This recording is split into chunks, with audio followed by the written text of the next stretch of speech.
DiceDaddy.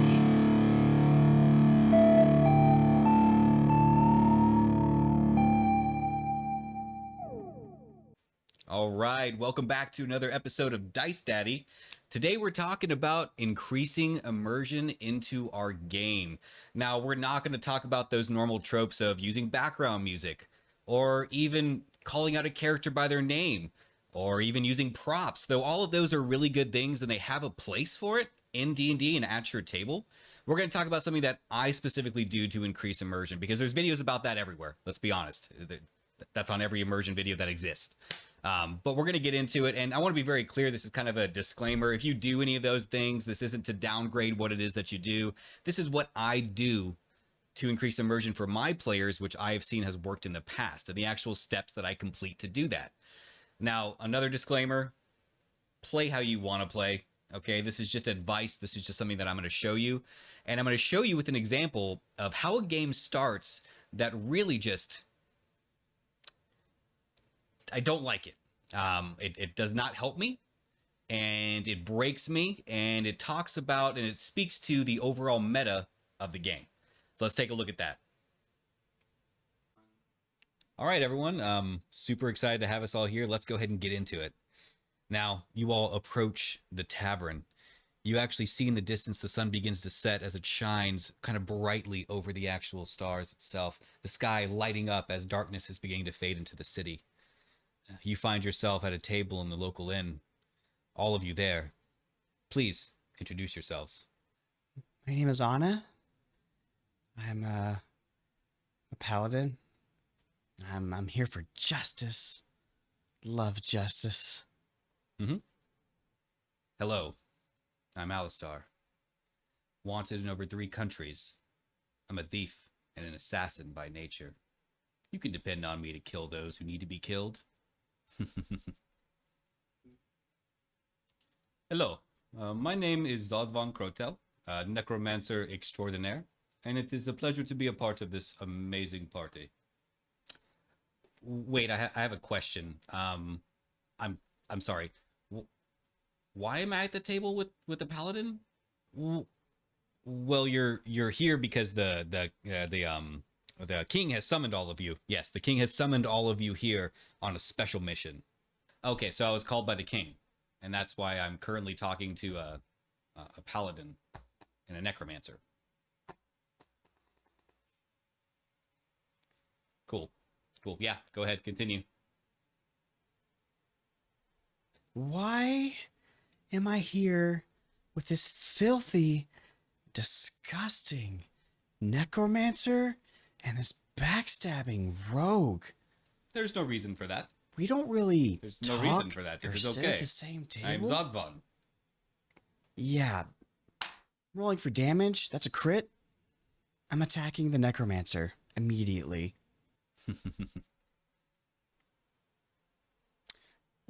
Well, no, you can't. You don't really want to attack him. I mean, we're all at the same table, so let's just try to have a good time. Yeah.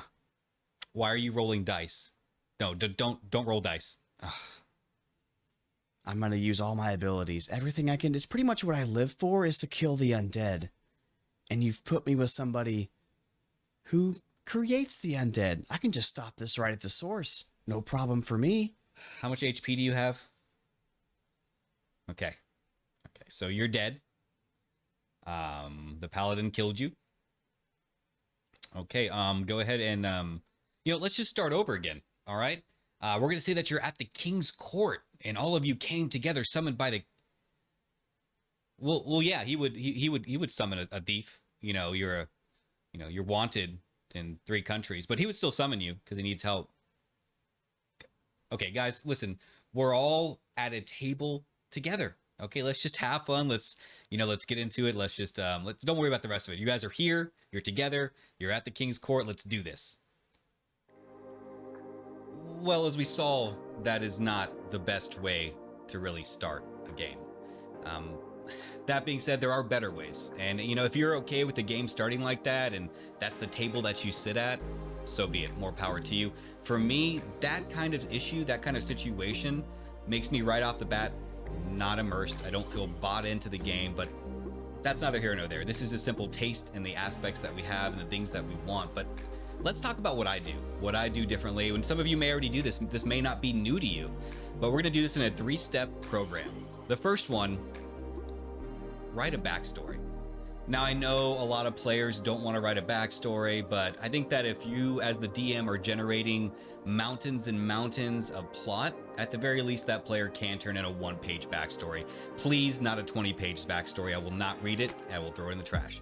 But that being said, a backstory, a great way to get your players to actually do that is to incentivize it. I have no problem giving a player a magic item or of extra feat if they justify it in their backstory. Perfectly fine with me. And you know what? It helps them. It gives them a little feather in their cap to make their day a little bit better, and it gives you more understanding of what they're trying to do with their character. Now remember the backstory part, because we're going to come back to that. We're going to go to our second step, which is a session 0. Now, I want to be very clear. People do session 0s differently. I hear this constantly. Session 0 is where we set the rules for the game. Session 0 is where we talk about the character's background, where we do character creation. When I speak of session 0, I don't mean any of that stuff. Not to say that that stuff wouldn't come into play during that time, but what I like to do, and this is just me personally, is I take that character's background that they gave me, and I go to their session 0, and I start a one-on-one scene with them for about an hour, maybe an hour and a half, not too long, don't get really deep into it, and I actually take them past their background, and I lead them all the way to the point where the game would actually start, where they end up in that tavern, where they get called by that king. And it kind of gives them that one-on-one scenario that helps them build up their own idea of who this character is. No longer is it just a piece of paper, but they've actually played it before. And it actually helps increase that immersion because they've already walked through the town that they're currently going to start the game in. It just kind of helps. And the third one, and this goes right back to that backstory, which becomes ever so crucial as we go through this process, is use the backstory. I'm going to repeat that again. Use the freaking backstory.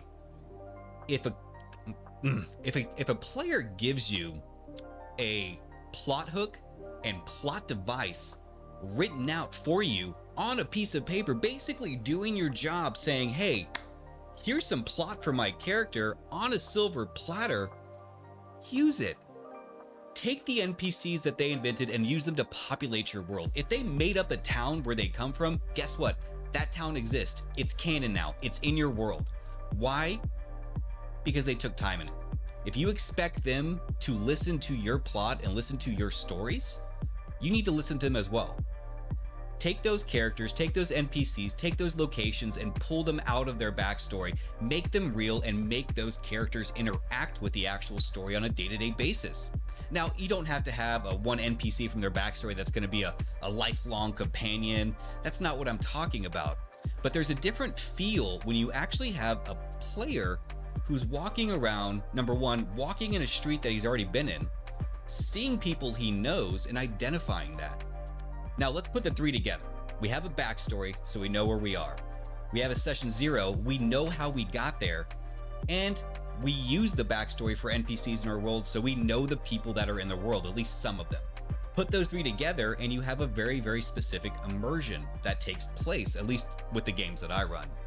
Now, this may not work for you, it may not work for everyone, but one thing I'll make very clear is this idea, this meta idea, to be clear, because it is metagaming, that I have to be with somebody and I have to be with this group because we're sitting at a table, that doesn't work for me. And maybe that works for you, that's fine, but I want something more out of this story. I want a reason to be at that table. I want my character to have a reason.